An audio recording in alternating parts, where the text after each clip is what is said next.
Hello everyone and welcome back to my channel. If you're new here, welcome. My name is Stephanie. I make videos on luxury handbags, fashion, and everyday life. If that is something that you'd like to see, then go ahead and please keep watching. If you do like this content, I do ask that you please consider subscribing, drop a comment down below, or give my video a thumbs up. In today's video, I'm going to dive into remote nursing. If you are a nurse right now or looking to become a nurse and you're wanting to know what it's like to work from home, I'm going to answer all those questions in this video. I have been a nurse for almost 6 years, which is crazy to say because it does not feel like it's been that long. But yes, I have been a nurse for 6 years and I currently work from home. I've been working from home for almost 3 years now and I absolutely love my job. Prior to becoming a remote nurse, I worked in a clinic, and then prior to that, I worked inpatient at the hospital. The field of nursing has so many wonderful opportunities and different jobs for all nurses out there, and I am so thankful that I found a job that I actually love. Granted, I've liked all the jobs that I've had, but I am so thankful that I have the opportunity and the privilege to work from home,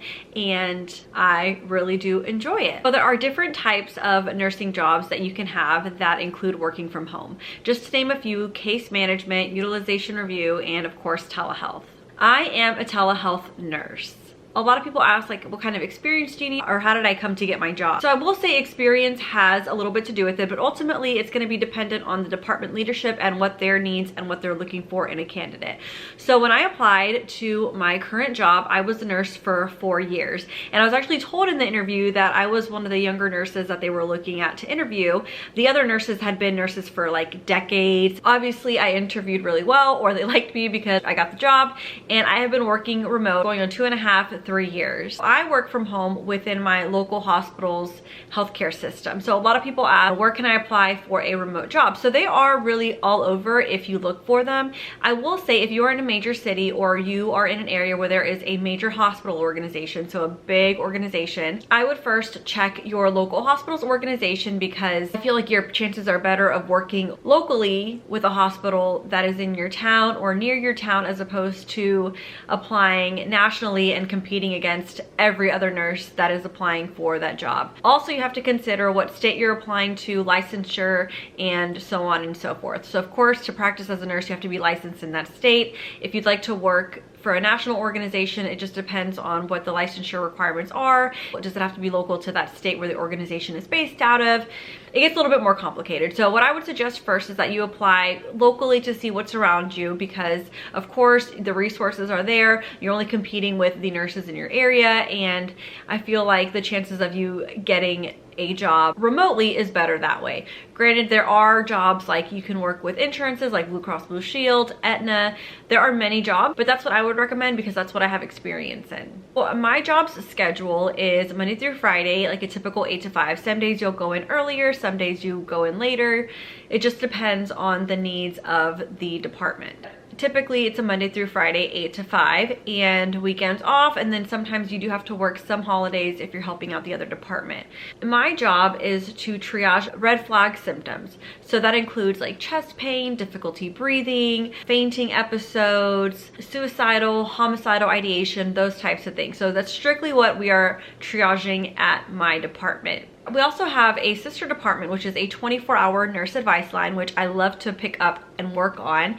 And that is basically all kinds of calls that come in from the community: chest pain, headaches, stubbed nail, I burned myself on the stove. And that line is 24 hours, so you can work basically at any time that there's availability. So sometimes you could work as late as 10 p.m. Sometimes you can come in as early as 1 a.m. It just really depends. But mine is Monday through Friday, 8 to 5. So I mentioned that we triage red flag symptoms. So with my job, there is a lot of phone time. I'm constantly on the phone. I mean, that is essentially like, I have my setup right here. That is what I'm doing. I'm on the phone all day. The phone will ring. I'll answer it. I'll introduce myself. I'll have the patient tell me a little bit about what's going on, and then they'll triage their symptoms from there. Now, I do think it's important to have some experience before you become a triage nurse.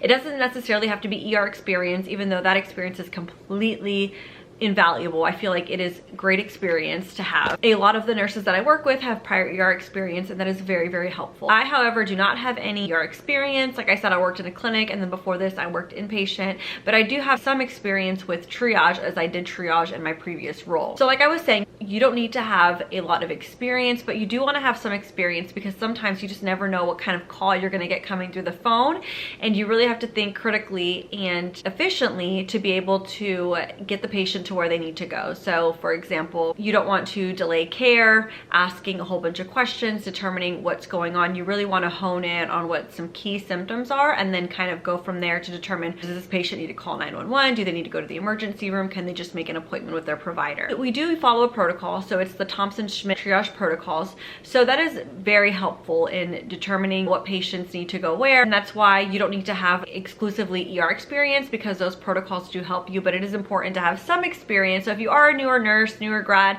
I would say get at least 2 years of experience inpatient or somewhere where you're really having to think critically and on your feet to be able to be successful in this role. In terms of work-life balance, I love this job. I cannot see myself leaving this job anytime soon. I'm able to save on a commute. I'm able to eat a lot healthier. I'm able to go on walks in the morning. I'm able to eat at home and have healthy foods. So I'm just going to share some of the pros that I think are amazing with this job. Of course, you are at home, so you get to be in the comfort of your house, comfort of your air conditioning, heating system, whatever it is. You also don't have to do a commute. Like, that is a big one. I know in bigger cities, some people have to commute 30-40 minutes to get to work. I don't have to commute. Obviously, that's a given. Food, you have all the food that you need here, especially if you are into healthy eating or nutritious meals. You have your fruits downstairs, you have your vegetables downstairs. And to me, I feel like that is so important because there were days when I worked in the clinic and I'd be rushing out the door. Sometimes I'd forget to pack a lunch. So you're eating out a lot more than you want to, at least more than I wanted to. We do get 15-minute breaks. So if you are full-time, you'll get 2 15-minute breaks and an hour lunch. And that time is for you to do whatever you need to do, step away, get something to eat, stretch out your legs, maybe put in a load of laundry. And I really appreciate those 15-minute breaks, my hour lunch. Of course, like I mentioned, I did step down to part-time, so I only get a 15-minute break, but I love my 15-minute break to go ahead and maybe make the bed in the morning, maybe go ahead and do a load of laundry and kind of get my day going like that. I really, really enjoy that. Now I'm gonna go ahead and explain some of the cons. The cons are you are in your house, and if you don't have a good support system outside of your home, if you don't have any hobbies or anything that you like to do outside of your house, you can get a little stir crazy. And I learned that my first year working here, I would never leave my house because I'm like, why do I have to leave? Like, I have everything that I need right here. And that's also not healthy. So it is important to get out of your house every day, to go run errands, to have friends that you can meet with on a weekly basis and enjoy your social life, essentially. What I found that works best for me is I'll get up early in the morning. I like to go for a walk. Sometimes I'll go to the gym, and that helps me feel kind of like I'm stepping away and starting my day. Another thing that's really important is getting ready for the day. So when I first started, I would just, I'd get up, I'd brush my teeth, and then I would just kind of hang out around the house and then clock into work. But I find that it's very important to get up early, wash your face, brush your teeth, get dressed, maybe put on a little bit of makeup, eat some breakfast before you clock in. It helps set the tone for your day. You feel much more productive and much more awake. Another con that's probably a given is phone time. You are on the phone constantly. My phone rings in the morning anywhere from every 30 seconds to every 10 minutes. So every 10 minutes or so, you're getting a phone call. Hey, this is so-and-so, what are your symptoms? And then you're charting on their symptoms, and then it kind of repeats itself. Now, some people may not like that because it's very rudimentary. It's very the same thing over and over again. I personally like that. I've had jobs where I never know what I'm gonna walk into, and every day is different and exciting, and some nurses like that. Sometimes I just wanna be a little bit more predictable about what my day is gonna look like. Granted, you don't know what kind of phone call you're going to get, so that changes day to day. Sometimes you can have a phone call that you think is going to be super straightforward, and it ends up not being super straightforward, and you're having to send this patient to the ER, or you're having to have them call an ambulance. So it really just depends. Every day I'm clocking in and answering the phone, which leads me to another pro. I'm kind of bouncing back and forth, but you don't have to do direct patient care. So you're not exposed to people being sick. You're not exposed to patients that are rude to you or ugly towards you, or office politics, all the drama that sometimes comes along with working in an office setting or a hospital setting, and you don't have people in your business. So if you don't like anything like that and you're an introvert and you kind of just are very driven and self-motivated, I think this would be a great job for you, because you have to be very self-motivated, very organized to be successful successful in this role. So my office is set up away from everything in my house. We have an upstairs loft play area. So as you can see, I have some dinosaurs in the background. My kids have their play area here as well as some of their toys, but because they are at school when I am at work, it's really not a problem. I have my desk set up here with my laptop, and then I have my company phone that was issued to me by my job. So all of those things are issued to me from the hospital, and that is what I use to work. Obviously, I got my desk. I got like a phone holder charging station. I've seen on TikTok that people have very aesthetic looking desks, and maybe someday I'll be able to get there, but for now it's just a regular desk. I got my computer and my phone, and it does the job for me, and I like it. I hope that this video was helpful. I hope that you were able to draw some good information on it. If you are wanting a remote job, please do not give up. Those jobs are out there.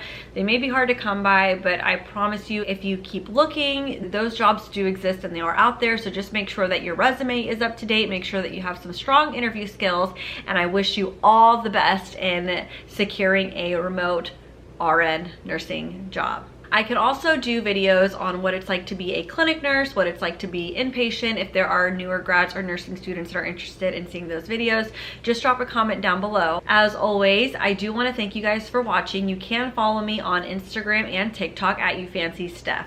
I will see you guys in my next video. You guys take care. Bye-bye.